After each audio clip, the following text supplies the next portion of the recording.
I wasn't looking for another woman. That's the first thing you need to understand. I was done with women, done with the specific gut-wrenching ache they could leave behind, a hollowed-out space where your own heart used to be. My best friend Maya was getting married, and my only goal for the weekend was to be the perfect maid of honor, to smile until my face cracked, to fix her train, to deliver a toast that was sentimental without being maudlin, and to not, under any circumstances, fall apart. The air in the car, thick with the scent of pine and damp earth as I drove deeper into the mountains, felt like a promise of containment. 3 days. I could survive 3 days. The sprawling timberline lodge appeared through a break in the ancient firs, all heavy log beams and riverstone chimneys, smoke curling from one like a beckoning finger. It was beautiful, rustic, and utterly isolating, the perfect prison for a destination wedding. I parked my car, took a deep, fortifying breath, and stepped out into the crisp autumn air. And then I saw her. She was wrestling a ridiculously oversized floral arrangement out of the back of a dusty SUV, a spray of eucalyptus and white roses that seemed determined to swallow her whole. She was one of the other bridesmaids, I assumed, someone from the groom's side I hadn't met yet. Her hair was a dark, unruly mess, tied back with a piece of twine, and loose strands clung to the flesh skin of her neck. She wore practical boots, jeans smudged with dirt, and a simple gray t-shirt that stretched across the strong line of her shoulders. She grunted, shifting her grip, and a single white rose petal broke free, drifting down to land on the gravel at her feet. Without thinking, I moved forward. "Need a hand with that?" My voice sounded foreign, rustier than I expected. She looked up, and for a second, the world tilted on its axis. Her eyes were the color of moss after a rainstorm, a deep, complicated green that seemed to hold the quiet of the entire forest. A smudge of dirt was tracked high on her cheekbone, and instead of looking messy, it just made her look real, grounded. A faint, almost imperceptible smile touched her lips. "I think it might be winning," she admitted, her voice a low, melodic hum that vibrated right through me. "I'm Alara." "Chloe," I managed, my hands feeling clumsy and useless at my sides. I reached out, my fingers brushing against the cool, waxy leaves of the eucalyptus, as I found a place to grip the vase. Her hand was just inches from mine, her knuckles calloused, her nails short and clean. The scent of her wasn't perfume, it was something far more elemental. Fresh soil, crushed herbs, and the faint, clean smell of soap. It was the smell of competence, of a life lived outdoors. And it was so starkly different from the cloying vanilla and amber of my ex that my stomach clenched. Together, we hoisted the monstrous bouquet. It was heavy, awkward. For a moment, we were trapped in a clumsy, intimate dance, shuffling sideways towards the lodge entrance, my shoulder occasionally brushing against hers. Each point of contact was a tiny spark against the frayed wires of my nerves. I was acutely, painfully aware of the warmth of her, the solid presence of her body next to mine. This was exactly what I had sworn to avoid, this feeling, this immediate, terrifying awareness of another woman. We set the vase down with a heavy thud on the reception desk inside. The lobby smelled of wood smoke and beeswax. Alara straightened up, rolling her shoulders.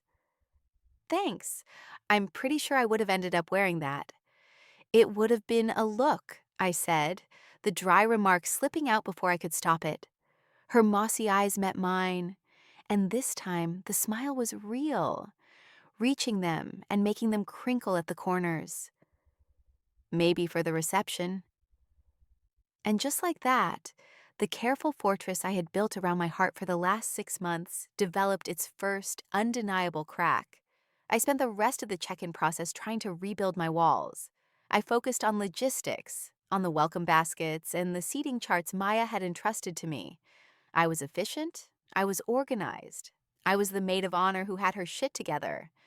I was not the woman whose pulse was still jumping from a 5-minute encounter with a stranger, but the universe, it seemed, had other plans. Maya, in her infinite wisdom and blissful ignorance of my internal turmoil, had assigned the bridesmaids' rooms by pairing one of her friends with one of her fiancés. "So you can all bond," she'd chirped over the phone last week. My designated roommate, of course, was Ilara. Our suite was at the end of a long, creaking hallway on the second floor. It had a small sitting area with a stone fireplace and 2 doors leading to separate, thankfully private bedrooms. It was a shared space, a forced proximity I wasn't prepared for. Ilara dropped her duffel bag by the hearth with a soft thud. "Well," she said, surveying the room, "cozy." The word hung in the air between us. Cozy was intimate. Cozy was dangerous. "It's fine," I said, my tone clipped. I moved towards my chosen door, needing the barrier, needing to put my luggage and my feelings away behind something solid. "I'll just get unpacked." I didn't want to bond. I didn't want to make small talk over morning coffee or whisper about the bride and groom late at night. I wanted to be a ghost at this wedding, a smiling, functional phantom who could disappear the moment the last piece of cake was served. Alera didn't seem to notice my chilliness. Or if she did, she didn't let it bother her. She moved around the small living room with an easy, unhurried grace, running a hand over the rough-hewn wooden mantelpiece, peering out the large window that overlooked the ceremony lawn and the lake beyond. She was a physical person, I realized. She experienced the world through touch, through her senses. I watched her from the corner of my eye, a knot of something tight and unfamiliar forming in my stomach. It was the same way I used to watch Sasha, my ex, but different. With Sasha, it had been a kind of desperate admiration for her glittering performative confidence. Watching Alera was like watching a river flow, natural, powerful, and completely unconcerned with my observation. The first of our many mandated bridesmaid duties was assembling the wedding favors, 150 tiny burlap bags that needed to be filled with local wildflower seeds and tied with a sprig of dried lavender. We sat on the floor of the suite, a mountain of supplies between us. For 20 minutes, we worked in silence, the only sounds the rustle of the bags and the whisper of seeds pouring through a small funnel. The silence was my shield, but it was starting to feel thin. "So, how do you know David?" I asked, finally breaking it. It was the safe, expected question. "We went to college together," she answered, not looking up from her task. Her fingers were deft and sure as she tied a perfect bow. "Landscape architecture. He was the only one who could tolerate my rants about soil pH." A small smile played on her lips. "What about you and Maya?" "Childhood," I said. "Our moms were in the same Lamaze class. We've been stuck with each other ever since."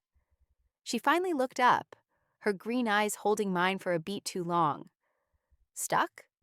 "In the best way," I amended quickly, feeling a flush creep up my neck. Why did I feel so exposed? It was a simple conversation. "She's like a sister. More, sometimes." "I get that," Alara said, her gaze softening. "David's like that for me." She paused, holding up a finished favor bag. "She's lucky to have you. You seem like you've got this all under control."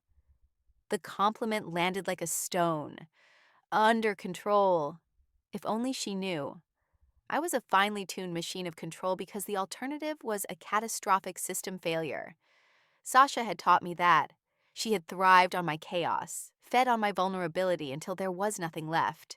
Control was the only thing that had gotten me through the aftermath. "I'm just good at checklists," I deflected, my voice flat. I picked up another burlap bag, focusing on the rough texture under my fingertips, anything to avoid the unnerving sincerity in her eyes. The friction between us wasn't loud or argumentative. It was the quiet, grating tension between my determined solitude and her gentle, persistent presence. She wasn't trying to break down my walls, it seemed, But she also wasn't going to pretend they weren't there. She simply existed beside them, calm and patient, and somehow that was infinitely more threatening. The next day was a blur of scheduled activities designed for maximum bonding. A morning hike, a group wine tasting, the rehearsal dinner. Alara and I were in constant orbit, a two-person constellation of awkward proximity. During the hike, she pointed out different types of ferns, her voice a low murmur as she explained the difference between a fiddlehead and a frond. I found myself listening, actually listening, forgetting for a moment to be guarded. At the wine tasting, she made a wry comment about the sommelier's pretentious description of a nervy finish, and I had to stifle a laugh behind my hand. Small things, tiny, insignificant moments that were beginning to pile up, chipping away at my resolve. That evening, after the rehearsal dinner, a chill had descended on the mountains. A few of us were gathered around a large fire pit on the stone patio, nursing glasses of whiskey and nursing the pre-wedding jitters. Maya and David were off having a final moment alone, and the rest of the bridal party had devolved into a comfortable, low-key gathering. I had found a seat on a stone bench, slightly apart from the main group, content to watch the flames and feel the heat on my face. I was wrapped in a thin cardigan that was doing little to ward off the cold. After a few minutes, the bench dipped beside me. It was Alara. She didn't say anything at first, just stared into the fire, the orange light flickering across the strong planes of her face, making the smudge of dirt from yesterday seem like a distant memory. She was cleaned up now, wearing a dark green sweater that made her eyes look even more vivid. She smelled of wood smoke and whiskey. She held a thick woven blanket in her lap. "You look cold," she stated simply. It wasn't a question. Before I could protest that I was fine, she unfolded the blanket and draped it over both our shoulders, tucking one end around me. The wool was soft and heavy, instantly creating a pocket of warmth. Our shoulders pressed together, our thighs aligned on the bench. The casual intimacy of the act sent a jolt through my system. I could feel the solid warmth of her body all the way down my left side. My heart started a frantic, stupid rhythm against my ribs. I should have moved away. I should have said, "Thanks, but I'm okay." But I didn't. I stayed, paralyzed by the simple, uncomplicated comfort of it. It had been so long since anyone had offered me warmth without expecting something in return. "Thanks," I mumbled into the collar of my cardigan. "It's Maya's," she said. "I stole it from her room. Don't tell." The shared secret, small as it was, felt like another brick dislodged from my wall. We sat in silence for a while, a comfortable quiet that felt different from our tense silence of the day before. The fire crackled, spitting embers into the dark sky. "You're nervous about your speech, aren't you?" she asked, her voice soft. I stiffened. "Is it that obvious?" "Only to someone who's also nervous about theirs." I looked at her, surprised. "You? You don't seem like the type to get nervous." She let out a short, self-deprecating laugh. "Oh, I am. I can design a 5-acre public park without breaking a sweat. But ask me to speak about my feelings in front of 100 people. Pure terror." This was it. The first real glimpse behind her calm exterior. The unflappable woman was, in fact, flappable. It was disarming. It made her human. It made her dangerous. "What are you scared of?" I asked, my voice barely a whisper. She turned her head, her gaze serious in the firelight. "Getting it wrong, not doing him justice. David, he's one of the good ones. He deserves the best." Her sincerity was a physical thing, a warmth that had nothing to do with the fire or the blanket. "Maya is too," I found myself saying, the words coming out without my permission. "She deserves the entire world." "Then I guess we have the same job tomorrow," she said, "to give them a little piece of it." She looked back at the fire, but I kept looking at her, at the way the light carved shadows under her cheekbones, the way a stray piece of hair fell across her forehead. My own fear about the speech felt trivial in comparison to this new, burgeoning feeling in my chest. It was a terrifying mix of recognition and dread. I knew this feeling. I knew where it could lead, and I had promised myself I would never go there again. But as I sat there, tucked under a stolen blanket, sharing a quiet moment of vulnerability with a woman who smelled like the earth, I felt my promise begin to fray. The next morning, the day of the wedding, was organized chaos. Hair, makeup, steaming dresses, a frantic search for the bride's something blue. I was in my element, thriving on the checklist, the tangible tasks that kept my mind from spinning. I helped Maya into her dress, my fingers fumbling with the dozens of tiny pearl buttons. I fixed a stray curl. I told her she was the most beautiful bride in existence, and I meant it. Through it all, I was acutely aware of Alara. She was a quiet anchor in the storm of tulle and hairspray. While other bridesmaids fretted, she was the one fetching glasses of water, finding the lost earring, offering a steadying hand. She moved with a purpose that was both calming and, to my frayed nerves, deeply attractive. Our paths crossed a dozen times. A brush of hands as we both reached for the same bottle of champagne for a pre-ceremony toast. Her eyes meeting mine in the mirror. A silent, shared acknowledgement of the beautiful madness of it all. Each time, a little electric current passed between us. A low hum beneath the surface of the day's events. The ceremony was beautiful. It was held outdoors, on a sprawling lawn overlooking the lake, under a sky streaked with the pale colors of late afternoon. I stood beside Maya, holding her bouquet, my carefully constructed composure firmly in place. I watched Alara as she stood opposite me. She looked incredible in the deep teal bridesmaid dress, the color making her skin glow. She wasn't smiling a fake plastered-on wedding smile. Her expression was one of genuine, quiet joy for her friend. And when David choked up during his vows, I saw her hand go to her heart, her own eyes glistening. My carefully guarded heart gave a painful lurch. After the ceremony, during the cocktail hour, I found myself needing to escape. The crush of people, the congratulations, the well-meaning questions from distant relatives. It was too much. I slipped away from the reception tent and walked down a small path towards the lakeshore. The air was cooler here, the sounds of the party muffled by the trees.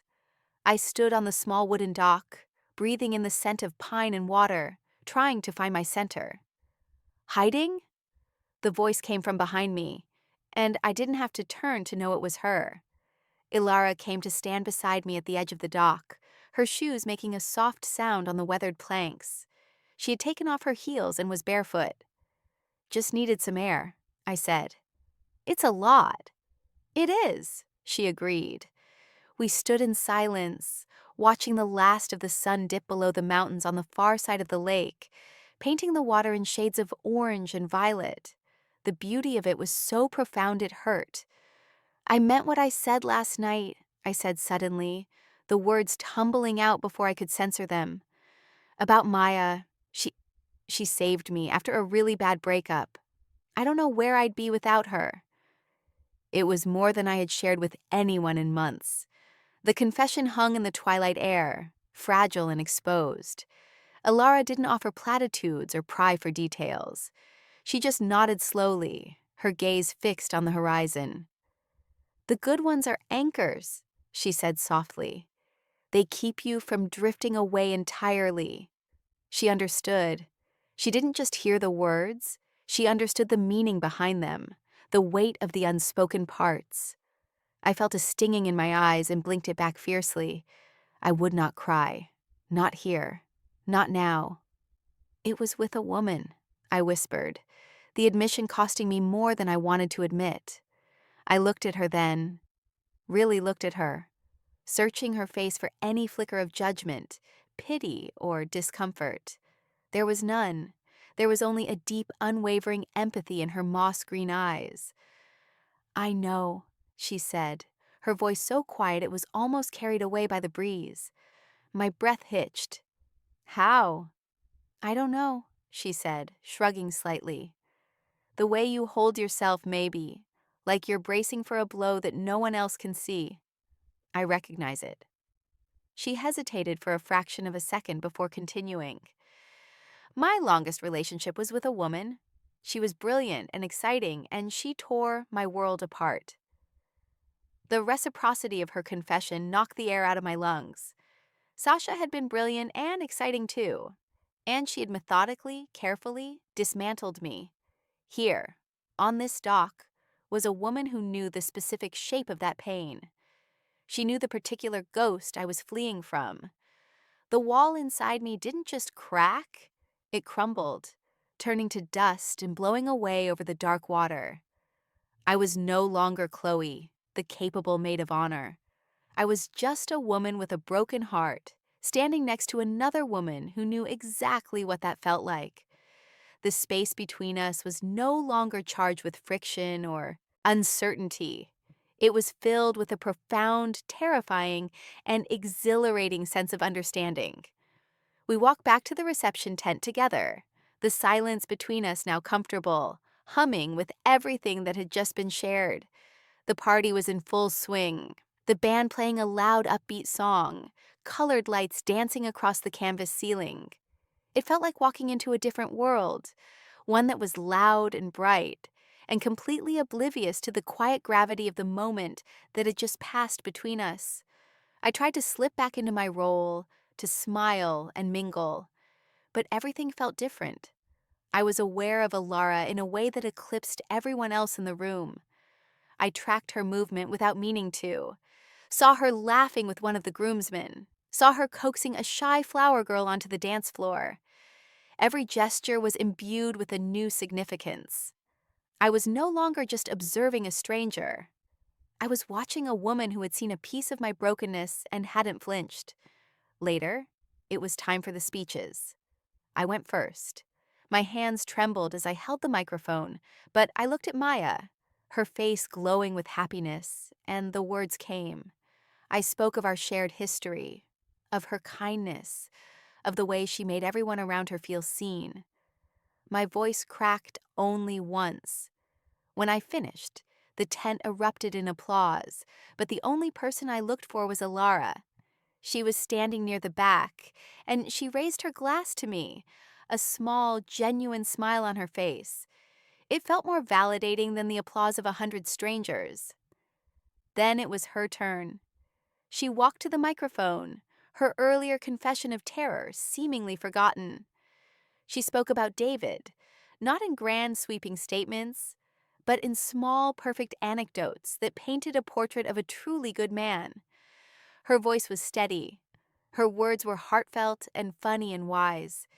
She didn't just give a speech, she gave a gift.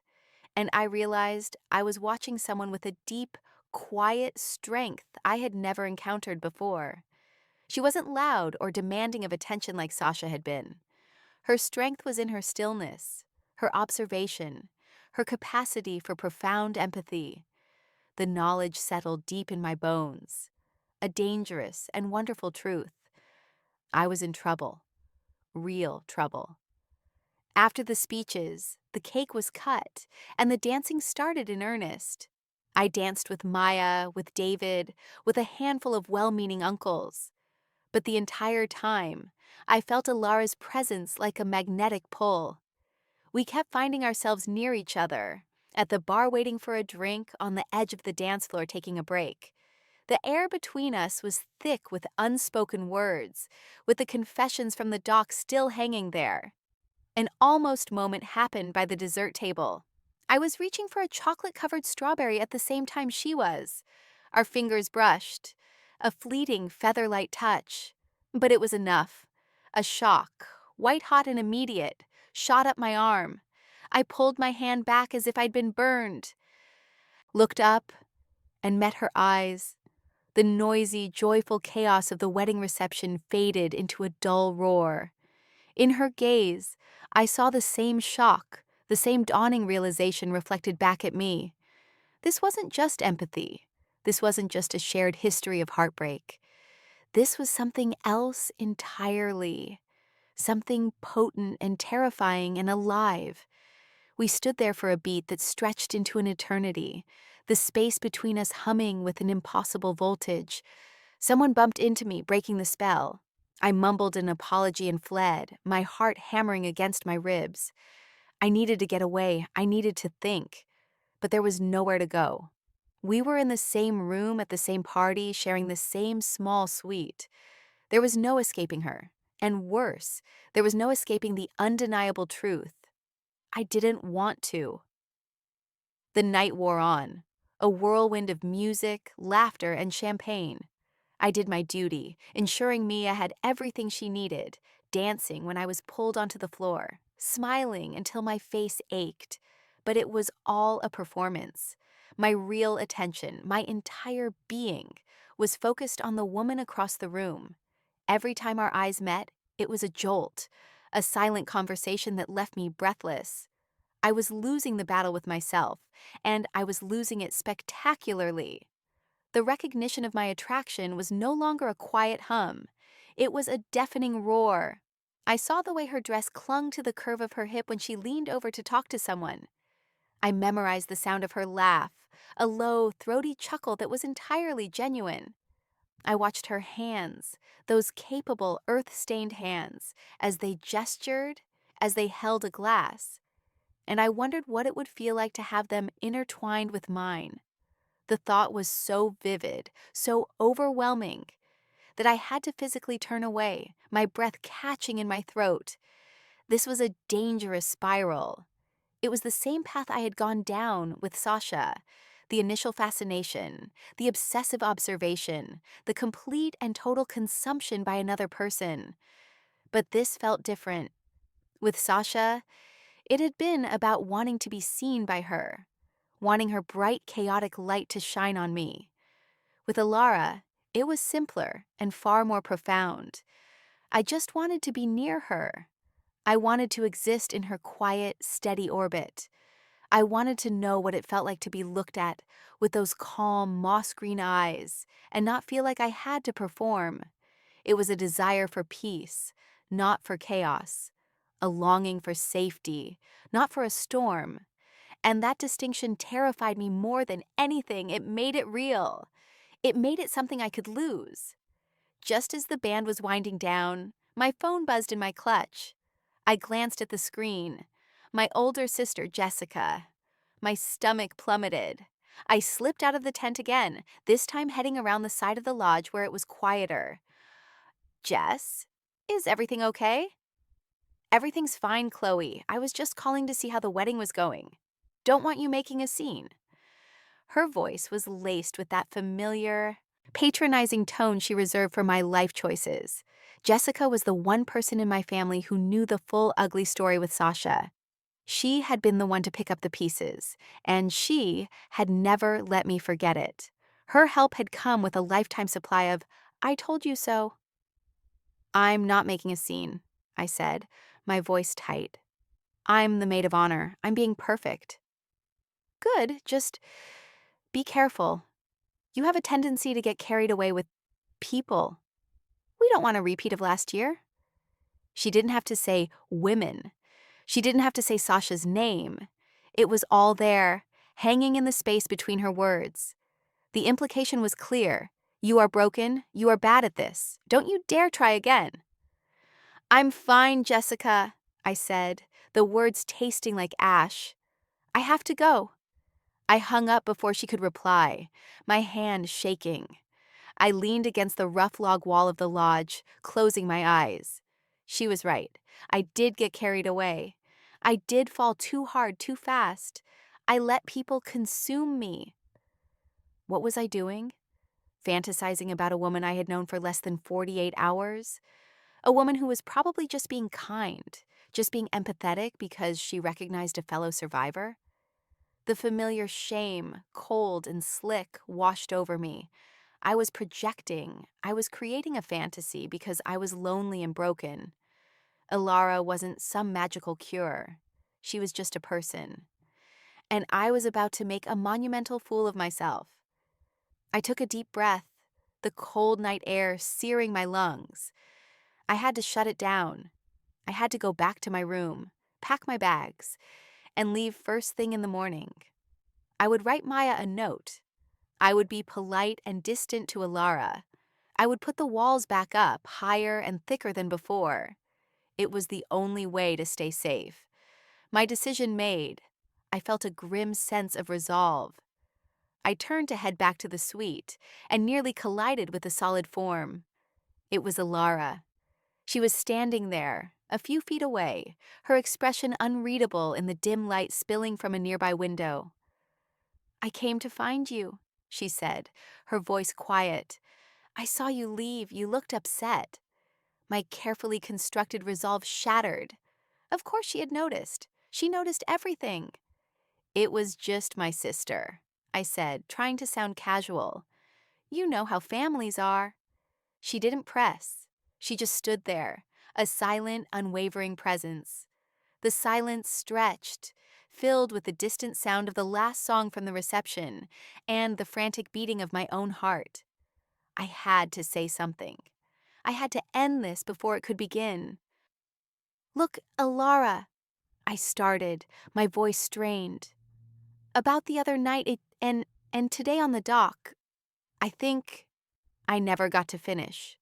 The band inside the tent played the final, lingering chord of a slow song. A smattering of applause followed, then the low hum of conversation as the party began to wind down. The sudden relative quiet made the space between us feel charged, electric. The air was thick with everything I wanted to say and everything I was terrified to feel. Alara took a small step closer, and the scent of her, wood smoke and pine and something uniquely her own, enveloped me. "Don't," she said, her voice a low murmur that seemed to bypass my ears and sink directly into my bloodstream. "Don't analyze it. Don't explain it away." Her eyes, even in the dim light, were incredibly clear, fixed on mine with an intensity that stripped away all my defenses. I felt seen. Not just my curated, capable exterior, but all the broken, messy parts I kept hidden away. The parts Jessica had just thrown in my face. The parts Sasha had exploited. "It's too much," I whispered, the words a raw admission of fear. "It's too fast." "Is it?" she countered, her voice gentle but firm. "Or is it just real? And you've forgotten what that feels like?" Her words hit me with the force of a physical blow because they were true. Sasha had been a whirlwind of manufactured drama and intoxicating highs, but it had never been real. It was a performance, a carefully crafted illusion that I had desperately wanted to believe. This feeling with Alara, this quiet, bone-deep certainty, was terrifyingly, undeniably real. The noise of the wedding, the weight of my sister's judgment, the ghosts of my past. It all felt overwhelming, a chaotic storm swirling around me. I felt a desperate primal urge to flee, to run from the party, from the lodge, from this woman who saw too much. As if she could read my mind, Alara reached out, not to touch me, but just to hover her hand in the space between us, a silent offering. "The world is so loud right now," she whispered, her voice dropping even lower. "A conspiratorial secret just for me. All of this," she gestured vaguely towards the glowing tent. "It's for them. It's beautiful, but it's not ours." She took another step, closing the remaining distance between us. I could feel the warmth radiating from her body. My breath hitched. "Run away with me." The words were barely audible, a ghost of a sound against the night air. It wasn't a question. It was an invitation. It wasn't a literal command to flee the premises, but a plea to escape the noise, to step out of the chaos of my own head and into a quiet space that was just for us. It was the most romantic, most terrifying thing anyone had ever said to me. My mind screamed at me to pull back, to remember my promises, to protect myself. But my heart, that foolish, battered organ, had already made its choice. I didn't answer with words. I couldn't. Instead, I leaned in and closed the final inch between us. Her lips were soft, hesitant at first, a question, and then, as I pressed back, a firm, grounding answer. The kiss wasn't fiery or desperate. It was a slow burn, a moment of profound recognition. It tasted of whiskey and cold night air and a quiet, unshakable certainty. Her hand came up to cut my jaw, her thumb stroking my cheek, and I melted into the touch, a sob of relief catching in my throat. All the walls, all the fear, all the carefully constructed defenses I had spent months, years building, came crashing down in an instant. This wasn't falling, this was landing. We broke the kiss slowly, resting our foreheads together. My hands were fisted in the soft wool of her sweater, holding on like she was the only solid thing in a spinning world. The sounds of the wedding had faded completely. The only thing I could hear was the frantic beat of my own heart and the sound of her steady breathing. "Chloe," she murmured, her breath warm against my skin. Just my name. But the way she said it held a universe of meaning. It wasn't an accusation or a plea. It was a simple, profound acknowledgement. "I see you. We didn't go back to the party." Hand in hand, we walked in the opposite direction, away from the lights and the music, back down the path to the silent moonlit lake. We sat on the edge of the dock, our shoulders pressed together, the bridesmaid dresses pooling around us on the weathered wood. For a long time, we didn't speak. There was nothing that needed to be said. The connection that had been building for 2 days had finally found its voice, and it wasn't in words. It was in the comfortable weight of her leg against mine, in the way she reached over and tucked a stray piece of hair behind my ear, her fingers lingering for a moment on my skin. I felt a sudden, sharp pang of fear, the morning after fear, but arriving hours early. This was a wedding, a bubble, a fantasy weekend. What happened when the sun came up? When we drove back to the city, to our separate lives? What if this feeling, this incredible sense of peace, couldn't survive in the real world? "I'm scared," I admitted to the dark water, the words barely a whisper. Elara didn't immediately reassure me. She just squeezed my hand. "Me too," she said after a moment. "But not of this." She turned to face me, her expression serious in the moonlight. "I'm not scared of you, Chloe. I'm scared of doing this wrong, of messing it up." The honesty of her fear was a balm to my own. She wasn't some perfect, fearless savior. She was just as vulnerable as I was. This wasn't a dynamic of a healer and a broken person. This was two people, both carrying their own scars, finding a place to rest. "My ex," I started, needing her to understand the full scope of my baggage. She made me feel like I was insane, like my feelings were an inconvenience, like my love was something to be managed. I don't know how to do this without thinking I'm going to break it, or that I'm already broken. "You're not broken," Elara said, her voice fierce with a conviction that I wanted so desperately to borrow. "You're wounded. There's a difference. Wounds heal." She brought my hand to her lips and pressed a soft kiss to my knuckles. "Let's not worry about this yet," she said softly. "Let's just be here. Right now. On this dock. There is no one else in the world but you and me." I leaned my head on her shoulder, breathing in her scent, and, for the first time in a very, very long time, I believed it was possible. We weren't running away from the wedding. We were running toward a quiet, fragile beginning, just for us. We eventually made our way back to our shared suite, a silent agreement passing between us that neither of us was ready for the night to end. The little sitting room was dark, the embers in the fireplace glowing a dull orange.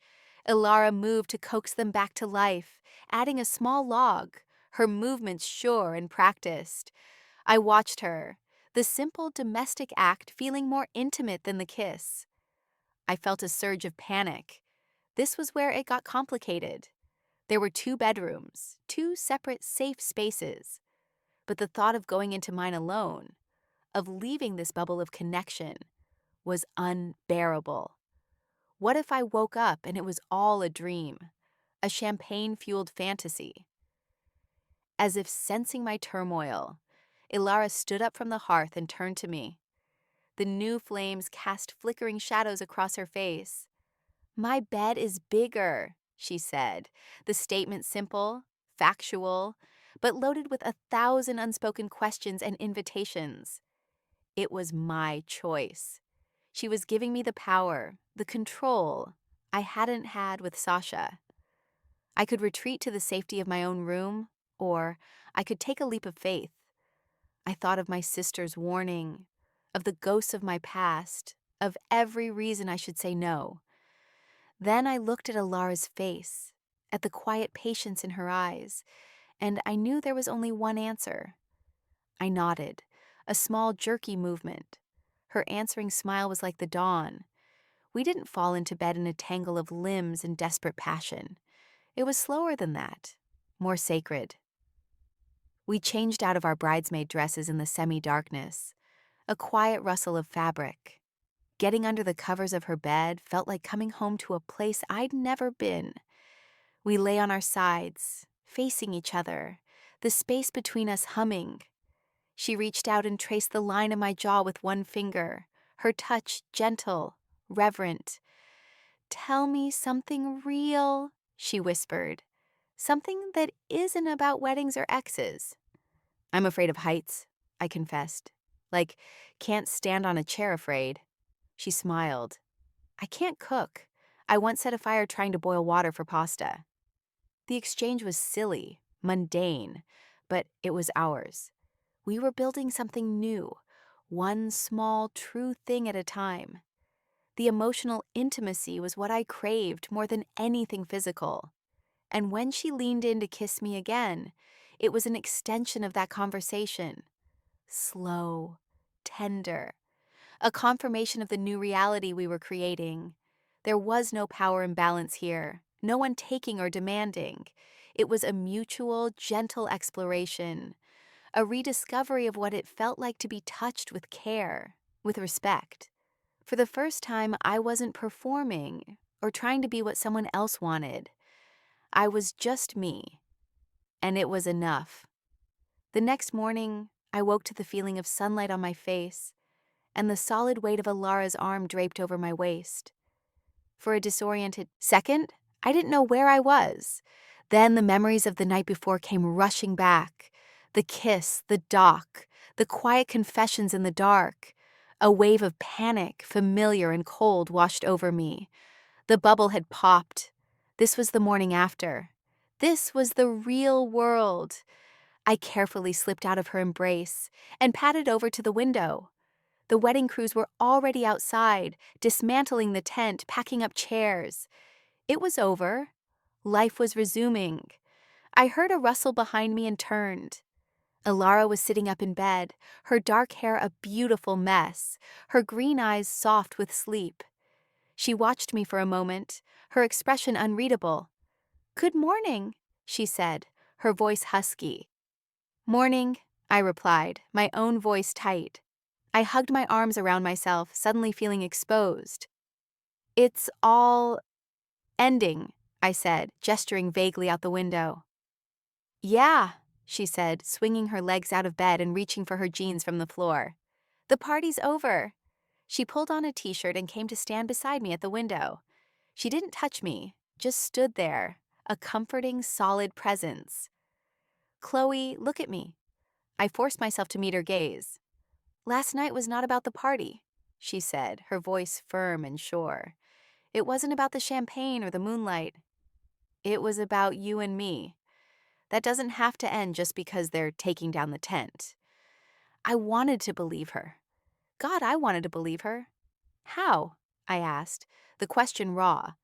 "How do we make this work outside of this?" "One step at a time," she said simply. She reached out and took my hand, her fingers warm and strong around mine. "Here is the first step, a concrete plan. When we get back to the city, I am going to take you on a date, not to a fancy restaurant or a loud bar. I'm going to take you to the botanical garden. We're going to walk through the conservatory, and I'm going to tell you the Latin names of all the ferns, and you're going to pretend to be interested. A small, watery laugh escaped my lips. And then, she continued, her thumb stroking the back of my hand, you're going to tell me about a book you're reading, and we're going to get coffee. And that's it. That's the whole plan.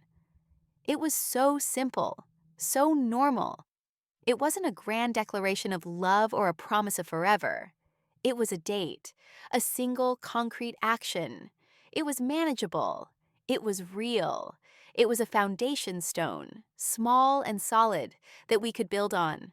I squeezed her hand, a surge of something bright and unfamiliar filling my chest. It felt like hope. Okay, I whispered. Okay, a date. We stood there for a long moment, watching the world get packed away, holding hands as we faced the quiet, hopeful beginning of our own.